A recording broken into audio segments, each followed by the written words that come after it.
शिव महापुराण में बड़ा इन सब चीज़ों का वर्णन किया। उसमें कहा कि अपने स्वास्थ्य का ध्यान रखिए। पहला सुख है निर्मल काया, दूजा सुख है घर में माया। अपने स्वास्थ्य का ध्यान रखिए। शरीर गया तो कुछ भी नहीं है। लंबी आयु जिए, दीर्घ आयु जिए। आज हर व्यक्ति, तीसरा व्यक्ति डायबिटीज से, मधुमेह से क्यों परेशान है?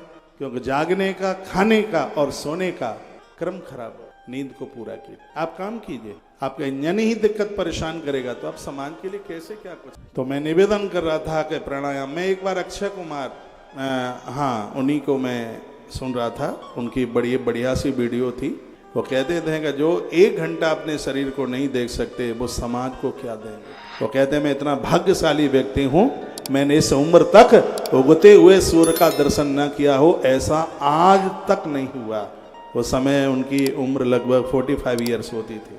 45 साल में ऐसा कोई दिन नहीं निकला जिस दिन मैंने उगते हुए सूर्य देवता का दर्शन न किया हो। इसलिए मुझे कोई बीमारी नहीं है, मैं स्वस्थ हूँ। तो भगवान की कृपा से मैं भी स्वस्थ हूँ। उगते हुए सूर्य का नित्य दर्शन करता हूँ। डेली कर आनंद हो। हर रोज प्राणायाम कीजिए। प्राणायाम करने की विधि है। इसको इस तरीके से, ये उंगली है नाक के इधर लगा के, इसको कहते हैं धेनु मुद्रा। जब ये उंगली इस अंगूठे के नीचे लगा ली जाती है तो उसी समय आप घर से उठ करके तीर्थ में पहुंच जाते हैं।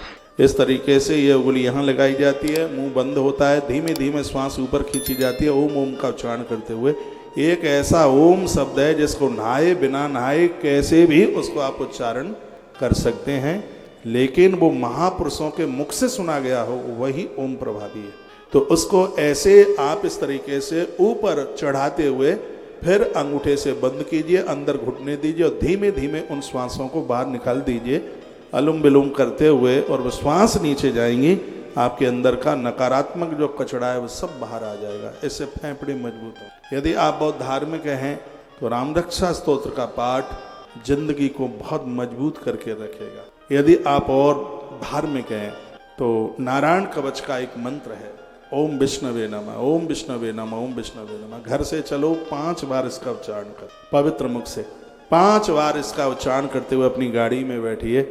भैया काल के गाल में व्यक्ति सुरक्षित रहेगा। वृत्रासुर के पेट में इंद्र चले गए थे, इसी मंत्र का प्रभाव था। वो वज्र के द्वारा पेट चीरते हुए इंद्र बाहर चल करके आ गए थे।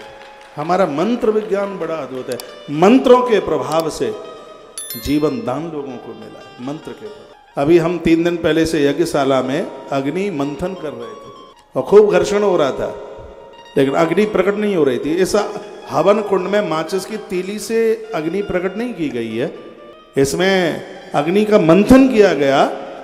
और जब वो अग्नि प्रकट नहीं हो रही थी, मैंने आचार्य जी को कहा कि कुछ विशेष मंत्र बोलिएगा, कुछ ऋग्वेद के मंत्र बोलिए। और आप विश्वास करेंगे तो जिस समय एक मंत्र का जो अद्भुत उच्चारण इधर से हो रहा था और उसी समय उसमें से अग्नि प्रकट हो गई। यहाँ भैया परीक्षित गोयल बैठे होंगे, किधर है आप? हाँ, उस दिन पहले दिन के यजमान थे उस समय वहाँ पर।